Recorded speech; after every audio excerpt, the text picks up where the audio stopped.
अभी सिर्फ 9 साल की है। अभी तो उसके पढ़ने, लिखने और खेलने कूदने के दिन हैं। देख पार्वती, लड़कियां पराया धन होती है और जितना जल्दी इन्हें घर से विदा कर दे उतना अच्छा है। कल से आनंदी की पढ़ाई लिखाई बंद। पर बापू, इसमें मेरी क्या गलती है? आप मुझे पढ़ाई करने क्यों नहीं देते? तेरी गलती है कि तू एक लड़की है। लड़का होती तो क्या बापू? लड़का होती तो क्या? ऐ लड़की, ज्यादा जबान ना चला, नहीं तो जबान हलक से खींचकर बाहर निकाल दूंगा। बापू, मैं पढ़ लिख कर कुछ बनना चाहती हूँ। मेरी पढ़ाई ना रोको बापू। आनंदी, तुझे पढ़ना है तो पढ़, लेकिन सारी उम्र बाप की छाती पर यूं बोझ बनकर ना बैठ। पर बापू, अभी तो मेरी उम्र पढ़ाई लिखाई की है। मुझे पढ़ लिख कर डॉक्टर बनना है। पढ़ाई पढ़ाई पढ़ाई, आज तो तेरी इन किताबों का काम तमाम करके ही छोड़ूंगा। ये ले। नहीं बापू, मत फोड़ो बापू। छोरी। नहीं बापू, नहीं। बापू, ये तुमने क्या किया? तुमने मेरी साइड जाना था नहीं फाड़ा बापू। मेरी किस्मत फाड़ दी, मेरी किस्मत। ये कापी किताबें ना सिर्फ छोरों के हाथ में अच्छी लगती है। लड़कियों के हाथ में तो सिर्फ मेहंदी अच्छी लगती है, मेहंदी। पर बापू, मैं लड़की हूँ तो क्या हुआ? लड़का और लड़की तो हमारी दोनों आंखों के समान होते हैं। चुप कर आनंदी, और यह एहसान मान कि अब तक जिंदा है तू। कहीं बचपन में गला दबाकर मार दिया होता तो यह तेरी बकबक नहीं सुननी पड़ती आज। पर बापू, मुझे चूल्हा जलाना अच्छा ना लगे है। देख छोरी, जितना जल्दी हो तू चूल्हा जलाना सीख ले, उतना ही अच्छा है तेरे लिए। और हाँ, तेरा ब्याह तो होगा, वो भी कल के कल। अपना जीवन है तुम्हारी यही कहानी। आंचल में है दूध और आंखों में है पानी। मुझे माफ कर दे बेटी, तेरे बापू के जिद के आगे मेरी एक न चलेगी। माफ कर दे बेटी, मुझे माफ कर दे। इस प्रकार मात्र 9 वर्ष की छोटी उम्र में आनंदी का विवाह गोपाल राव जोशी से हो गया। बाल विवाह एक सामाजिक कुरीति है और इस कुप्रथा का शिकार होना पड़ा आनंदी को। 5 वर्ष बाद आनंदी 14 साल की हो गई है। उसके घर एक शिशु ने जन्म लिया है। देखते हैं आगे क्या होगा। देखिए ना, इसे क्या हो गया है? इसका माथा तो अंगार की तरह तप रहा है। इससे तो बहुत तेज बुखार है। आप बिना कुछ भी बोलते हैं, दीजिए मुझे। माधव, जल्दी से वैद्य जी को बुला के लाओ। जी, अभी बुला के लाता हूँ। ये तुम क्या कर रही हो आनंदी?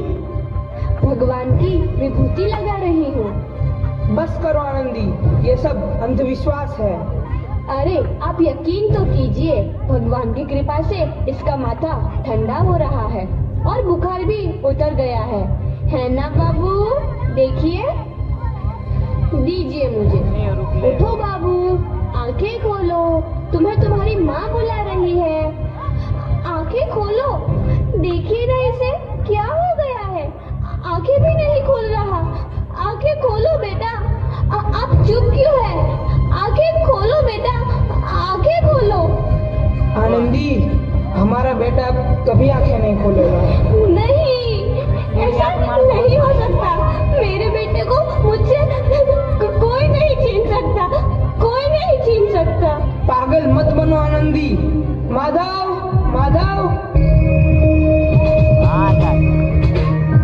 आनंदी, बंद करो ये पागलपन। भगवान ने मेरा बच्चा छीन लिया।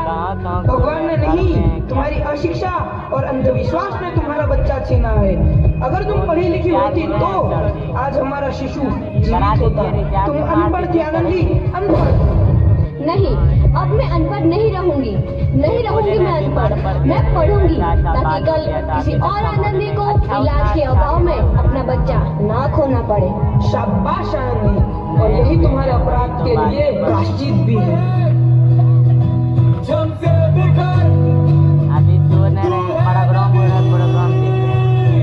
आनंदी, मालविका, परिणाम आ गया है। तुमने पूरे कॉलेज में प्रथम स्थान अर्जित किया है। नहीं, हमारा भाई का गालिब भाई का।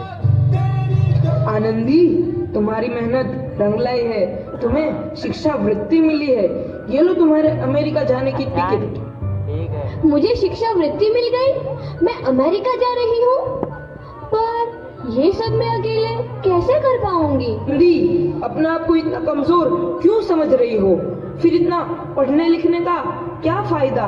तुम अभी गवार की। गवार नहीं हूँ मैं अब गवार। वेकेशन पे तुम अलग लग रही थी। भाई जी और लगा वो हम बैठ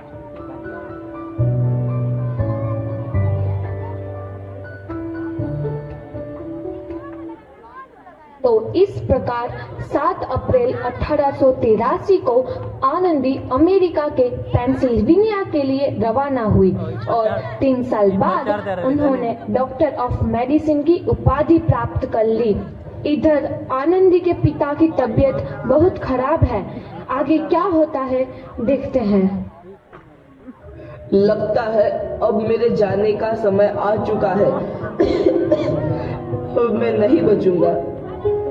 ऐसा मत बोलो।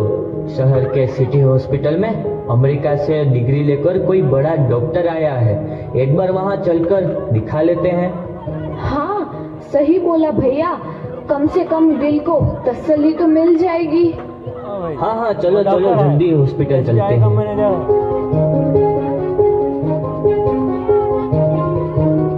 इस मरीज की हालत तो बहुत ही खराब है। कोई चमत्कार है इसे बचा सकता है। ऐसा मत बोलो भाई। डॉक्टर साहब कब तक आ जाएंगे? लो आ गई डॉक्टर मैडम। डॉक्टर मैडम जल्दी देखिए, मरीज की हालत बहुत ही खराब है।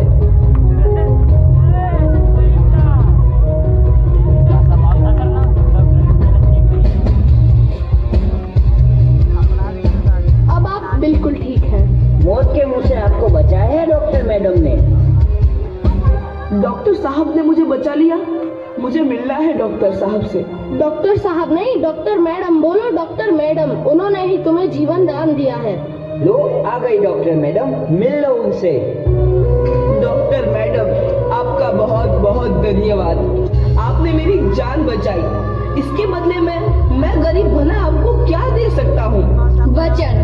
वचन चाहिए मुझे कि कभी ये नहीं कहोगे कि लड़कियां कुछ नहीं कर सकती। वचन? ये कैसा वचन? अरे श्यामलाल, तुमने पहचाना नहीं? तुम्हारी बेटी आनंदी। आनंदी? मेरी बेटी आनंदी डॉक्टर?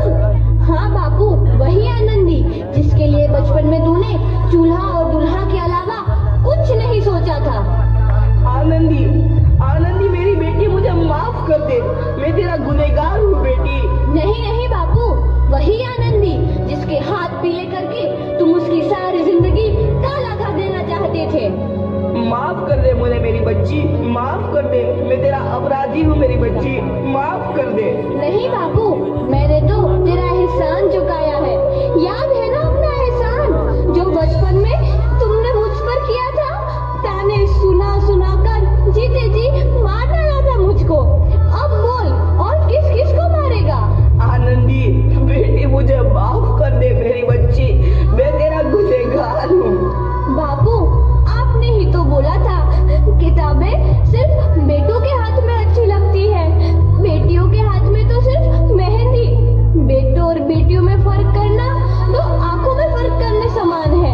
एक का पढ़ना और दूसरे का ना पढ़ना सामाजिक अंधकार है बापू, सामाजिक अंधकार। उपकार मांगता हूँ मैं तुझ जैसी बेटी का, जिसने सारी उम्र मुझसे कुछ ना मांगा। मांगा तो सिर्फ बराबरी का दर्जा। वरना सच तो यह है कि मैं तेरी माफी के लायक भी ना हूँ।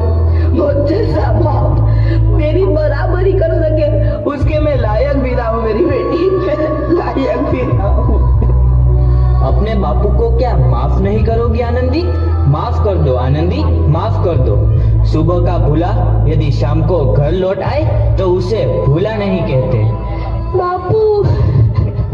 तो इस प्रकार आनंदीबाई जोशी ने अपनी मेहनत और अटूट इरादे से न केवल भारत की पहली महिला डॉक्टर बनी, बल्कि आगे चल के उन लड़कियों के लिए सुनहरा रास्ता दिखा गई जो जीवन में कुछ करना चाहती थी।